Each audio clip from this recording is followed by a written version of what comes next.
That's the Last of Us universe, which of course is going to be a TV show, even though the game already nailed it. Mm-hmm.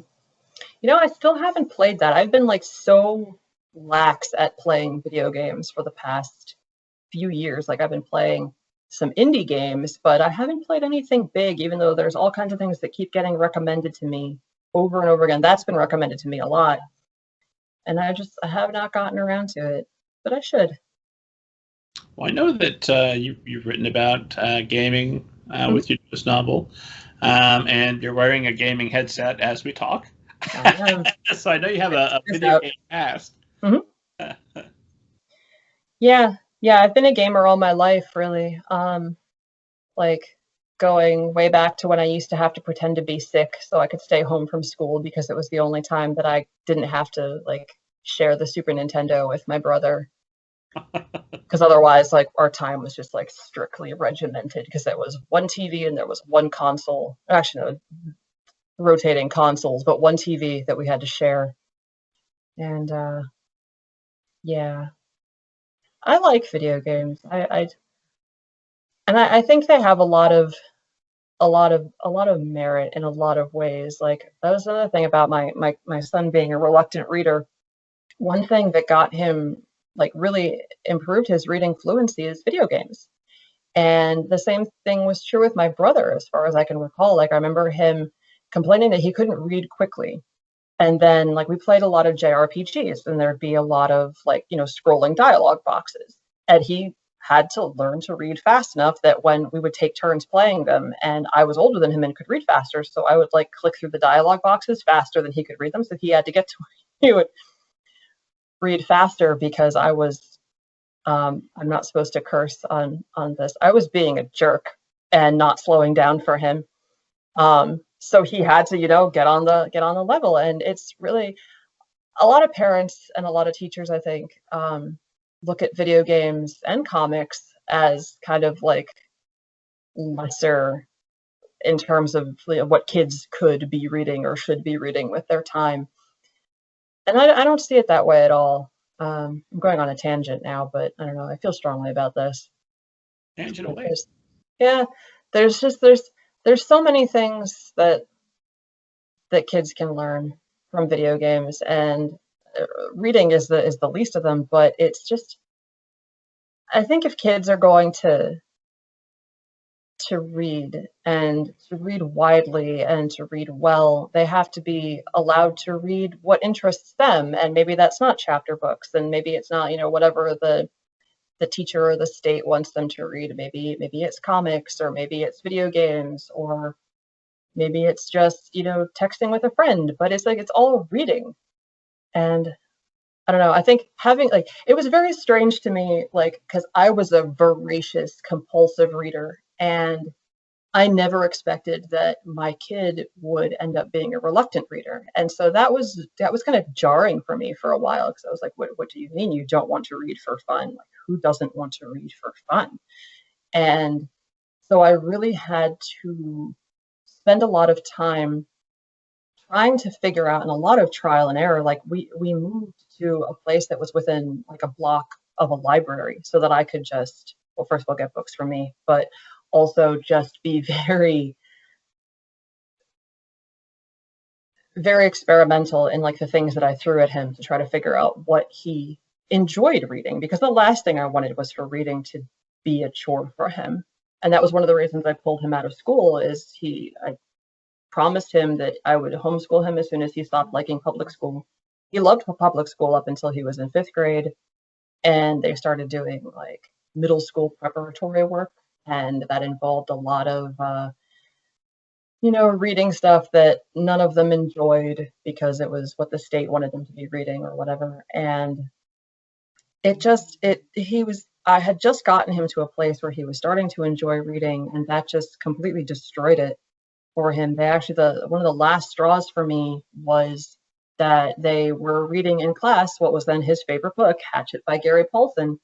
And rather than just reading it and enjoying it, they were kind of like reading it sentence by sentence and just vivisecting this book for like literary devices and this and that, and like taking all of the joy, just like sucking the joy out of this book. And like, it's an adventure story. It's an intense story about a kid who has to like survive on his own, and it's extremely evocative and it's very immersive, and they're like literally breaking it down sentence by sentence and like looking for like literary devices, and I was like,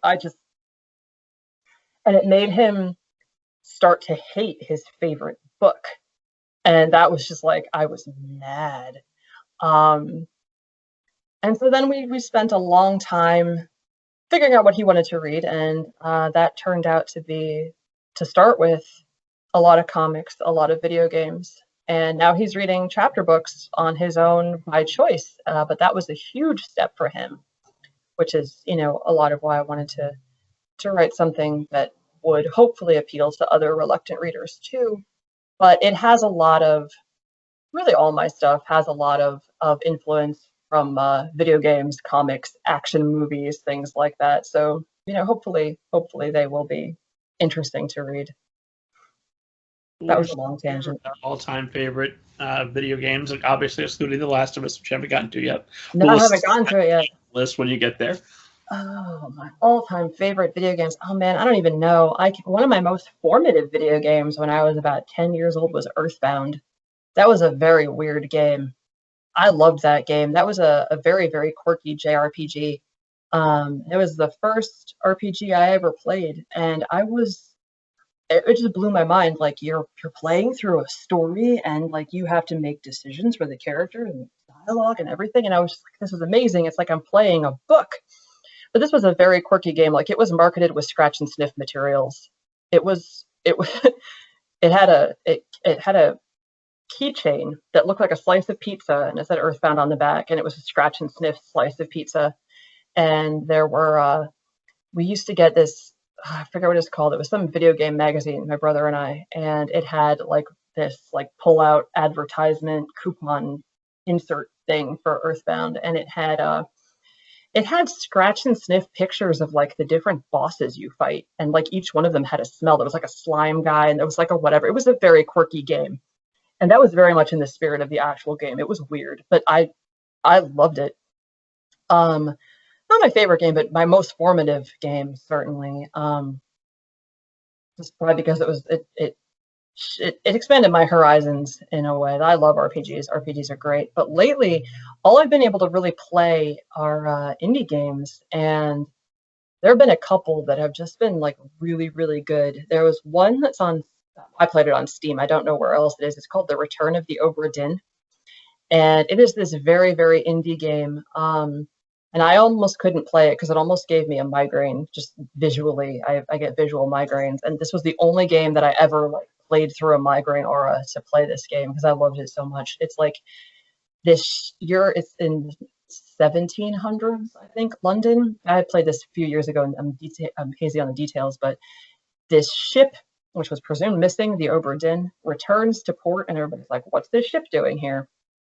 And the ship belongs to the East India Company, and you, the character, are an insurance claims adjuster for the East India Company. And so your job is to get on the ship, try to figure out how everybody died, like who is owed money to, like what happened here.